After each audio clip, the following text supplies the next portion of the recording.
secret to building a successful enterprise lies in raising capital. How does an enterprise position itself so as to attract investments? Should it go for private equity or venture capitalists? What are the pitfalls? KV Srinivasan of Reliance Commercial Finance shares the right approach.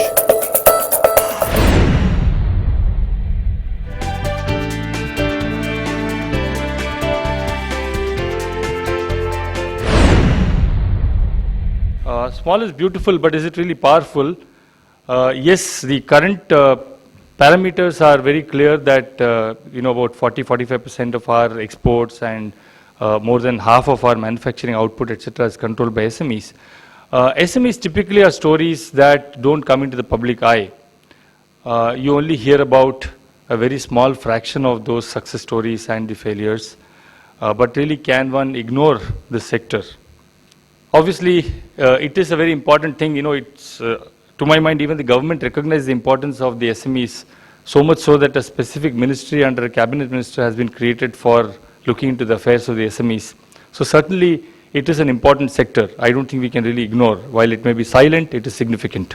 So where does the growth capital for the SMEs really come from? It comes from various options. One is, of course, the loan side, where we have the options of taking a loan against property or securities or infrastructure funding, logistics finance, operating lease, which is also emerging as an important way to fund your capital requirements, and of course the all-important working capital, which typically banks provide, as well as letters of credit and bill discounting and so on and so forth. Certainly there are things which are beyond just the loan side. You also need to have avenues for parking short-term funds in terms of savings and investments products.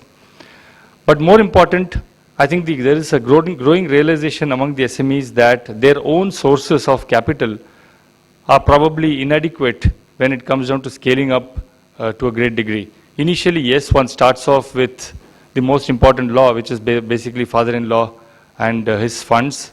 But once it grows beyond the means of the family, I think there is a need for external growth capital, which is where private equity and venture capitalists become very important. But more important than just purely providing funds, I think there is a growing need for giving proper advisory services, that what is right and what is wrong, what should you do to manage your business better.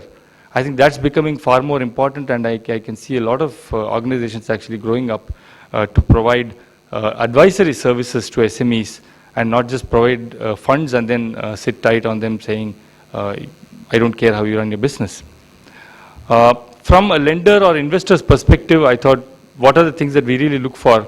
Obviously, we look for what sort of industry that the SME is involved in. Is it a growth industry, or is it something which is a kind of a sunset industry?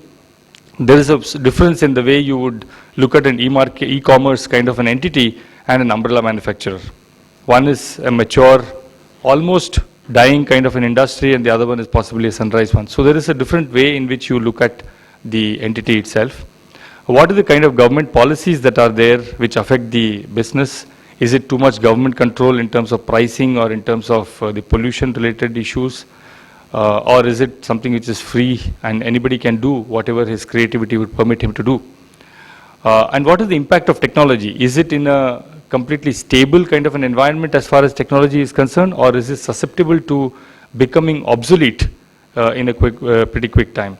So these are the industry type which really we look for when we try and assist SMEs.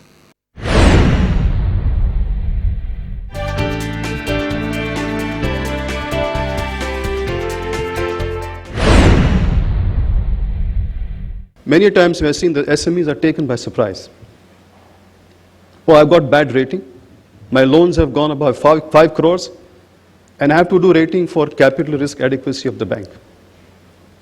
The interest rate goes up all of a sudden because the bank has to allocate higher capital charge because of your bad rating or average rating. Now here is what we educate our SME customers. Before you get into regulatory mold, why don't you see where you stand? Now what we have on the slide is SME 1, 2, 3, 4, 5, 6, 7, 8. Alongside you have A minus, triple B plus. Now that is what the banks look at in terms of allocating capital from their capital because of your risk. Now, on the other side, I have risk weights, which is 100%, 115, 120. It's not perfect, but I've just kept you some percentages to give you an idea that the moment you get rated, let's say, triple B or triple B minus, the risk weights for the banker goes up to 110%, which means his capital is taken away and he has to charge you higher interest rate. So many a times we have told our customers, rate yourself before you cross into 5 crores bank loan. See where you stand. Today you are SME 4, which is slightly below investment grade, but as you go successively improvise, you may probably get into SME 1, SME 2. And many of them have done it. Many of the prudent customers of ours have done it. And when they get into the bank regulatory mode, they realize that the interest rates have not gone up. So this is one of the disciplines that we've realized. Coming up after the break, we address a whole host of issues ranging from lending versus equity, identifying the right venture capitalists, and the importance of term sheet. Stay tuned.